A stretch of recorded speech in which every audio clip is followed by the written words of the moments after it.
ልጆ ሲያለቅስ የመጀመሪያ ስሜቶ ምንድነው? ብስጭት፣ ድካም ወይንስ ደግሞ ምን ሆነ የሚል ስሜት?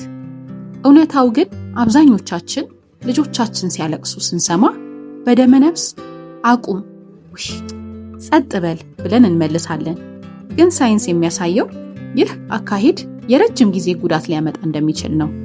ሰላም፣ ይህ የወላጅ ስልት ነው።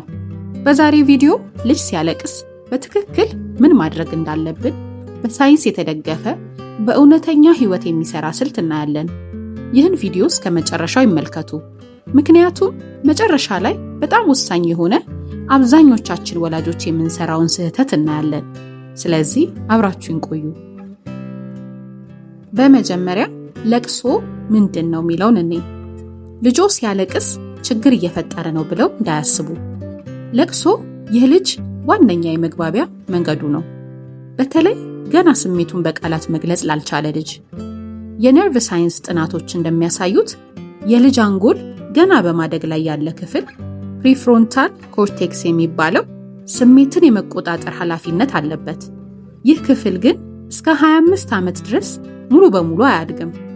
ይህ ማለት ልጆ ስሜቱን እንዲቆጣጠር መጠበቅ፣ በተለይ ከ2 እስከ 6 ዓመት ዕድሜ ክልል ውስጥ ከአካላዊው አቅሙ በላይ የሆነ ነገር እንዲያደርግ እንደመጠየቅ ነው። የልጅ ለቅሶ 3 ዋና ምንጮች አሉት። አካላዊ ፍላጎት፣ ስሜታዊ ፍላጎት እንዲሁም የግንኙነት ፍላጎት። አካላዊ ፍላጎት ስንል እንደ ረሃብ፣ ድካም እንዲሁም ህመም።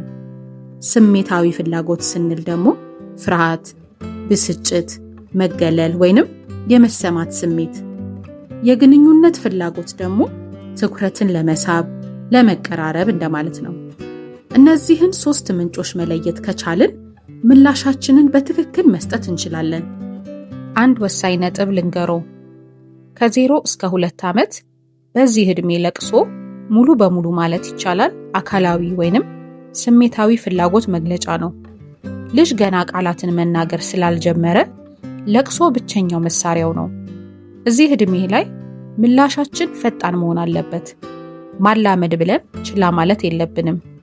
ፈጣን ምላሽ በዚህ ዕድሜ ላይ ፍላጎቴ ይሰማል የሚል መተማመንን ይገነባል። ከ2 እስከ 6 ዓመት ይህ ኢሞሽናል ሬጉሌሽን ወይንም ስሜትን የመቆጣጠር ገና እየተማረ ያለ ደረጃ ነው።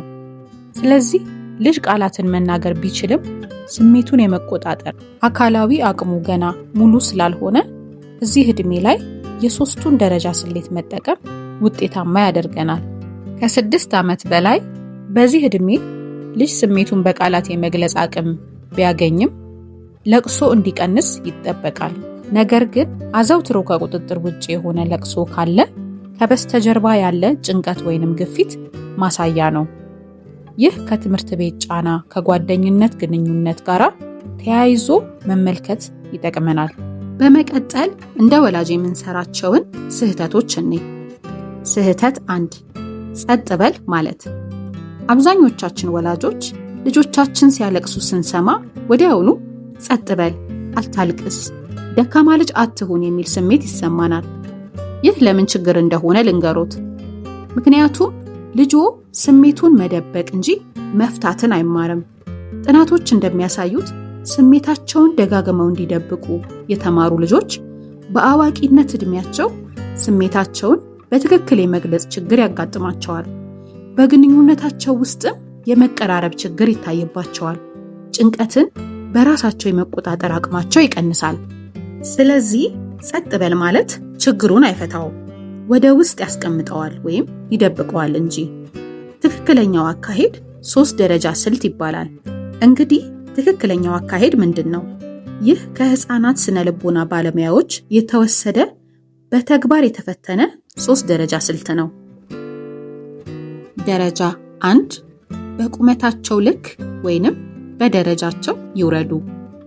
ከልጆ አጠገብ ተንበርክከው አይን ለአይን ይተያዩ።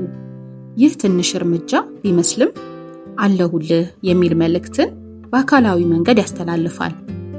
ደረጃ 2 ስሜቱን በቃላት ይሰይሙት። ተናደሃል አይደል? ይሄ ስላልሆነልክ አዘንክ አይደል ይበሉ። ይህ ኢሞሽናል ቫሊዴሽን ይባላል። ልጆ ስሜቱ የተሰማ ወይም የተረዳ ነው መሆኑን እንዲያውቅ ያደርገዋል።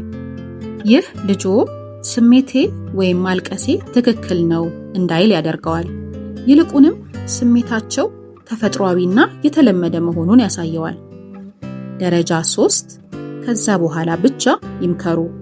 ስሜቱ ትንሽ እስኪረጋጋ ድረስ አይምከሩት፣ አያስተምሩት ወይም ሕግ አያስቀምጡ። አንጎል በስሜት ሙቀት ውስጥ ሳለ ምክርን መስማት አይችልም። መጀመሪያ ልጆን ያረጋጉት፣ ከዛ ያስተምሩት። ለምሳሌ ልጆ መጫወቻ ስላልሰጡት እያለቀሰ ከሆነ ተንበርክከው ይተያዩ። ያንን መጫወቻ ስለፈለግ ተናደህ ነው አይደል ይበሉት።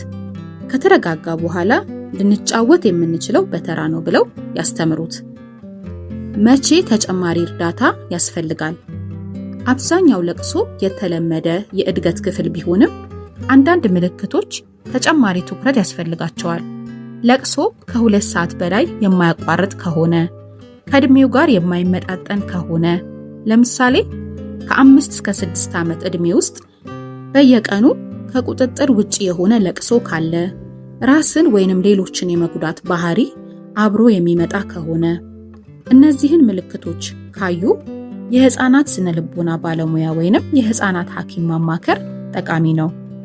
ይሄ የወላጅነት ውድቀት ምልክት አይደለም፣ ልጅዎን ለመርዳት ትክክለኛ እርምጃ እንጂ። የተለመደ ስህተት። ከጅምሩ የገባነውን ቃል እናስታውስ። አብዛኞቻችን የምንሰራው ትልቁ ስህተት ምንድን ነው? ለቅሶን እንደ ችግር መቁጠር፣ እንደ መልእክት ሳይሆን። ልጆ ሲያለቅስ ይህን እንዴት አቁመዋለሁ ብለው ከማሰብ ይልቅ ልጄ ምን ሊነግረኝ እየፈለገ ነው ብለው ይጠይቁ። ይህ የአስተሳሰብ ለውጥ ብቻውን በቤቶ ውስጥ ያለውን ግንኙነት ይለውጣል። ስለዚህ ዛሬ የተማርነው ለቅሶ የልጆች የመግባቢያ መንገድ እንደሆነ፣ ችግር እንዳልሆነ፣ ጸጥ በል ማለት ስሜትን የሚያፍን መሆኑን እንጂ ለቅሶን እንደማይፈታው፣ ወደ ደረጃ መውረድ ወይንም በልጆ ቁመት ልክ መንበርከክ፣ ስሜትን መሰየም፣ ከዛም መምከር የሚለውን 3 ደረጃ ስልት አይተናል። ስለዚህ በቀጣይ ልጆ ሲያለቅስ ይህንን ነገር እንዴት አቆመዋለሁ ብለው ከማሰብ ይልቅ ልጆ ምን ሊነግረኝ ነው ብለው ያስቡ። የጠቀስናቸውን ደረጃዎች ወይም የተማርናቸውን ስልቶች ይከተሉ። ለዛሬ ያዝንላችሁ ይህንን ይመስላል። የቪዲዮ ከረዳዎት ላይክ ያድርጉ፣ ለሌላ ወላጅም ያጋሩ። በቀጣይ ቪዲዮ እስከምንገናኝ ቸር ይቆዩን።